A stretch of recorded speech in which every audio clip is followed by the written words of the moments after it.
Kali ini, kelompok SST29 akan membahas tentang inovasi polimer biodegradable yang dilatar belakangi sebagai berikut. Yang pertama ada penggunaan plastik. Menurut Savia 2025, penggunaan plastik terus meningkat seiring dengan pertumbuhan penduduk karena sifatnya yang dinilai praktis. Peningkatan sampah plastik menyebabkan pencemaran lingkungan, seperti laut, sungai, tanah, serta mengancam kehidupan anggota dari ekosistem tersebut. Selain itu, dikutip dari Ilyas et al. 2018, mikroplastik dapat mengganggu rantai makanan yang berdampak bagi kesehatan manusia dan hewan. Yang kedua, ada daur ulang konvensional yang masih terbatas penerapannya. Hal ini disebabkan oleh proses daur ulang membutuhkan energi dan biaya yang cukup besar, sehingga masih kurang efektif sebagai solusi jangka panjang. Selain itu, kualitas plastik yang didaur ulang kualitasnya dapat menurun karena adanya kontaminasi yang melibatkan limbah, yang membuat plastik sulit untuk dipisahkan.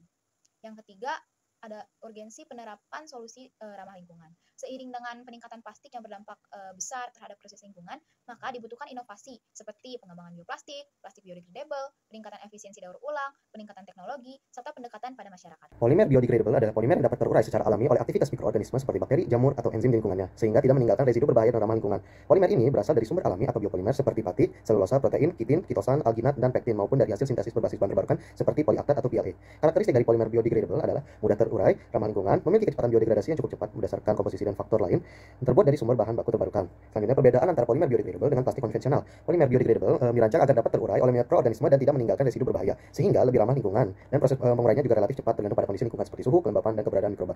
Untuk plastik konvensional berbasis minyak bumi yang sangat sulit terurai secara alami, sehingga menimbulkan masalah pencemaran lingkungan yang serius. Plastik ini cenderung bertahan di lingkungan selama ratusan tahun dan berkontribusi pada krisis limbah plastik.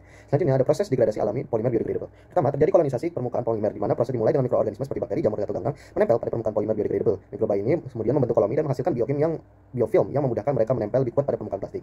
Selanjutnya, terjadi sekresi enzim ekstraseluler di mana mikroorganisme mengeluarkan enzim seperti depolimerase, eksoenzim, dan endoenzim ke permukaan polimer. Selanjutnya, terjadi pemecahan rantai polimer atau dipolimerisasi, di mana enzim yang dihasilkan mikroorganisme memutus ikatan dalam rantai polimer melalui proses hidrolisis atau oksidasi. Selanjutnya, pengambilan dan metabolisme monomer.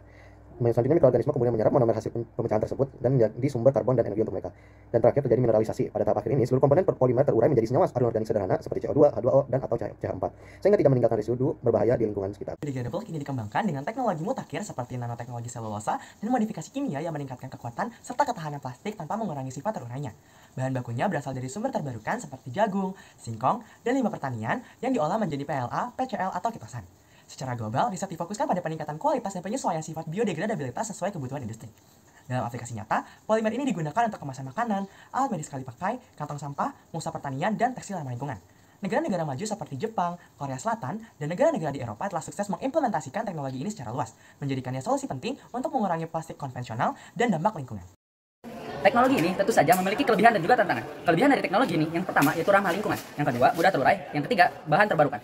Tiga poin ini saling berkaitan. Yang pertama ramah lingkungan, mudah terurai, dan bahan terbarukan. Karena produk ini terbuat dari limbah yang mudah terurai, tetapi produk ini juga terbuat dari bahan-bahan yang sudah pernah dipakai atau disebut recycle. Tetapi di balik itu semua terdapat tantangan. Tantangan yang pertama adalah biaya produksi, yang kedua daya tahan, yang ketiga kesadaran konsumen. Polimer biodegradable memiliki potensi besar terhadap solusi jangka panjang terhadap pencemaran plastik dan juga pencemaran lingkungan. Dukungan pemerintah melalui regulasi, insentif, dan juga larangan plastik konvensional sangat penting untuk mendorong produksi ini.